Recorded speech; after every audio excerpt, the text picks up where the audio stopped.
ಇವತ್ತೇನ್ ವಾದ ಆಗಿದೆ, ಪ್ರತಿವಾದ ಶನಿವಾರ ಆಗುತ್ತೆ, ಶನಿವಾರ ಆಗಿಲ್ಲ ಅಂದ್ರೆ ಇನ್ನೊಂದು 2 ದಿನ ಹೋಗ್ಬೋದು. ನೋಡಿ, ರಾಜೀನಾಮೆ ಕೊಡೋದಂತೂ ಅವರು 100% ಸಿದ್ಧ.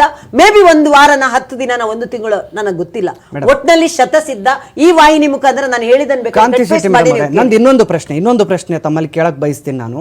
ಇವತ್ತು ಸಿದ್ದರಾಮಯ್ಯನವರ ಸರ್ಕಾರ ಇದೆಯಲ್ಲ, ಈ ಸಂದರ್ಭದಲ್ಲಿ ದಾಖಲೆಗಳನ್ನು ತಿರುಚಿ ಏನಾದರೂ ಭ್ರಷ್ಟಾಚಾರ ಆಗಿದೆ ಅಂದರೆ ಅದರ ಹೊಣೆಯನ್ನು ಯಾರು ಹೊರಬೇಕು? ಇವತ್ತಿನ ಸರ್ಕಾರನೇ ಹೊರಬೇಕು, ಹೌದಲ್ವೋ? ತಾವೀಗ ವೈಟ್ನರ್ ಪತ್ರದ ಬಗ್ಗೆ ಮಾತನಾಡಿದ್ರಿ. ಅವತ್ತಿನ BJP ಸರ್ಕಾರ ಅಧಿಕಾರದಲ್ಲಿ ಇದ್ದಂಥ ಸಂದರ್ಭದಲ್ಲಿ ಈ ವೈಟ್ನರ್ ಪತ್ರ ಹೋಗಿರೋದು.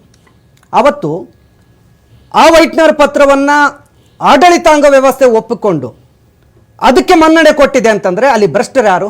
ಯಾವ ಆಡಳಿತ ವರ್ಗ ಭ್ರಷ್ಟಾಚಾರ ಮಾಡೋದಕ್ಕೆ ಅವಕಾಶ ಮಾಡಿಕೊಡುತ್ತೋ ಅದು ಸಮಾಜದಲ್ಲಿ ಪರಿಣಾಮ ಬೀರುತ್ತೆ ಅನ್ನೋದ್ರಲ್ಲಿ ನೋ ಡೌಟ್.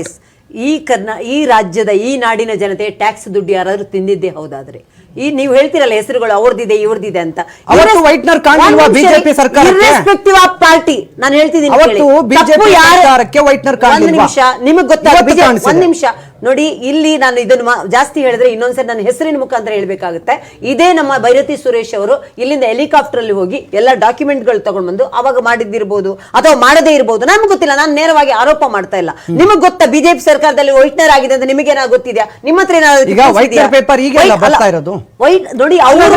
ಅವತ್ತು ಸಿದ್ದರಾಮಯ್ಯನವರು ಕೇಳಿದಂತ ಜಾಗದಲ್ಲೇ ನೀವು ಸೈಟ್ ಕೊಟ್ರಿ. ಒಂದು ನಿಮಿಷ, ಸಿದ್ದರಾಮಯ್ಯ ಅವಾಗ ಹಾಕಿಲ್ಲ,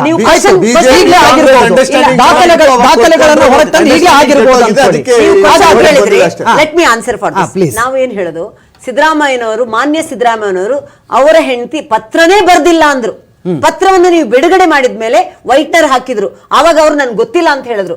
ಇವರು ಒಂದು ಸಾಂವಿಧಾನಿಕ ಹುದ್ದೆಯಲ್ಲಿರೋರು. ಇದು ಯಾವಾಗ ನಡೆಯಿತು ಮೇಡಮ್? ವೈಟ್ನರ್ ಇಲ್ಲದೆ ಇರೋ ಪತ್ರ ಮೂಡಾದಲ್ಲಿ ನಮಗೆ ಇಂಥ ಜಾಗದಲ್ಲಿ ಇಷ್ಟು ಸೈಟ್ ಬೇಕು ಅಂತೇಳಿ ಸಿದ್ದರಾಮಯ್ಯನವರು ಕೇಳಿದ್ದೇ ಪತ್ರ ಅವತ್ತಿತ್ತು ಅನ್ಕೊಳ್ಳಿ. ವೈಟ್ನರ್ ಅವತ್ತಿರ್ಲಿಲ್ಲ ಅಂತಾನೆ ಅನ್ಕೊಳ್ಳಿ. ಅವತ್ತು ಬಿಜೆಪಿಗೆ ಭ್ರಷ್ಟಾಚಾರ ಇದು ಅಂತ ಕಣ್ಣಿಗೆ ಕಾಣ್ಲಿಲ್ವಾ ಅಂತ?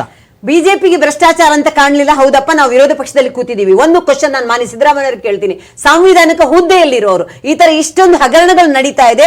89,000 ಜನ ಅರ್ಜಿ ಹಾಕಿದ್ದಾರೆ. 14,000 ಸೈಟ್ಗಳು ಇದಾಗಿದೆ. ಬಿಜೆಪಿ ಅವರು ತಗೊಳ್ಳಿ, ಇನ್ನೊಬ್ರು ತಗೊಳ್ಳಿ, ಮತ್ತೊಬ್ರು ತಗೊಳ್ಳಿ, ಯಾರೋ ತಪ್ಪು ಮಾಡ್ಲಿರಿ, ಇರ್ರೆಸ್ಪೆಕ್ಟಿವ್ ಆಫ್ ಪಾರ್ಟಿ. ಒಂದು ಒಳಗಾಕಿ ಕಳೆದ ಜೂನ್ ಅಲ್ಲಿ ನೀವು 40% ಅಂತೇಳಿ ಅಧಿಕಾರಕ್ಕೆ ಬಂದ್ರಿ.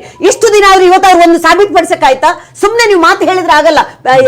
ಇದು ಆ ಸ್ಕ್ಯಾನ್, ಈ ಸ್ಕ್ಯಾನ್, ಆ ಸ್ಕ್ಯಾಮ್, ಈ ಸ್ಕ್ಯಾಮ್ ಅಂತ ಅಧಿಕಾರಕ್ಕೆ ಬಂದ್ರೆ ಸಾಲದು. ನಿಮ್ಮ ಹತ್ರ ಅಧಿಕಾರ ಇದೆ, ನಿಮ್ಮ ಹತ್ರ ಗೃಹ ಇಲಾಖೆ ಇದೆ. ನೋಡಿ, ತಪ್ಪು ಯಾರೇ ಮಾಡ್ಲಿ, ಈ ರಾಜ್ಯದ ಟ್ಯಾಕ್ಸ್ ದುಡ್ಡು ಯಾರೇ ತಿಂದಿರ್ಲಿ, ತಪ್ಪು ಮಾಡಿದವರಿಗೆ ಶಿಕ್ಷೆ ಕೊಡೋದು ನಿಮ್ಮ ಕರ್ತವ್ಯ. ಯಾಕೆ ಕೊಡ್ತಾ ಇಲ್ಲ? ಯಾಕೆ ಅಡ್ಜಸ್ಟ್ಮೆಂಟ್ ಮಾಡ್ತಾ ಇದ್ದೀರಾ? ಯಾಕೆ ಸುಮ್ಮನೆ ಇದ್ದೀರಾ? ಕೊಡಿಯಲ್ಲ. ನಾವು ಅವಾಗಲೇ ಹೇಳ್ತಾ ಇದ್ರು, ನೀವು ಅವ್ರು 2-3 ಹೆಸರು ಹೇಳಿದ್ರು, ಇವ್ರದ್ದು ರಾಜ್ಯಪಾಲರ ಹತ್ರ ಇದೆ ಅಂತ.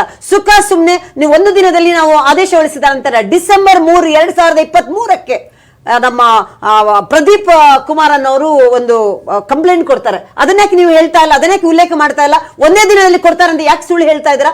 ತಪ್ಪು ಮಾನ್ಯ ಸಿದ್ದರಾಮಯ್ಯನವರೇ, ನೀವು ಸಂವಿಧಾನಿಕ ಹುದ್ದೆಯಲ್ಲಿದ್ದೀರಾ. ತಪ್ಪು ಯಾರೇ ಮಾಡ್ಲಿ, TJ ಅಬ್ರಾಹಂ ಅವರ ದೂರಿನ ಆಧಾರದ ಮೇಲೆನೆ ಪ್ರಾಸಿಕ್ಯೂಷನ್ಗೆ ಅನುಮತಿಯನ್ನ ಕೊಡೋದಕ್ಕೆ ರಾಜ್ಯಪಾಲರ ಕಚೇರಿ ಆದೇಶ ಮಾಡಿರೋದು.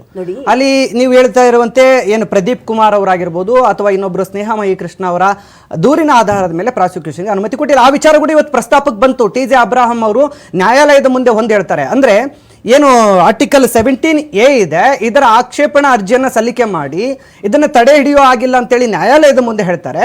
ಬಟ್ ಅದೇ ಆಕ್ಟ್ ಅನ್ನ ಬಳಸ್ಕೊಂಡು ರಾಜ್ಯಪಾಲರ ಮೂಲಕ ಪ್ರಾಸಿಕ್ಯೂಷನ್ಗೆ ಅನುಮತಿ ಕೇಳ್ತಾರೆ. ಅವರ ದಿಕ್ಕೆ 2 ಕಡೆ ಬೇರೆ ಬೇರೆ ಇದೆ. ನ್ಯಾಯಾಂಗ ವ್ಯವಸ್ಥೆಯ ಸಮಯ ವ್ಯರ್ಥ ಮಾಡ್ತಾ ಇದ್ದಾರೆ, ಆಡಳಿತದ ಸಮಯ ವ್ಯರ್ಥ ಮಾಡ್ತಾ ಇದ್ದಾರೆ, ಅವ್ರಿಗೆ ದಂಡ ಹಾಕಬೇಕು ಅಂತ ಮನೋಜ್ ಸಿಂಘ್ವಿ ಅವರು ಹೇಳ್ತಾರೆ, ಹಿರಿಯ ವಕೀಲರು. ನಾವು ಇಲ್ಲಿ ಮಾತಾಡ್ತಿರೋದು ವೀವರ್ಸಿಗೆ, ಸಾಮಾನ್ಯ ಜನರಿಗೆ ಅರ್ಥ ಆಗೋ ತರ ನೀವು ಒಂದು ವಾಕ್ಯ ಹೇಳಿ.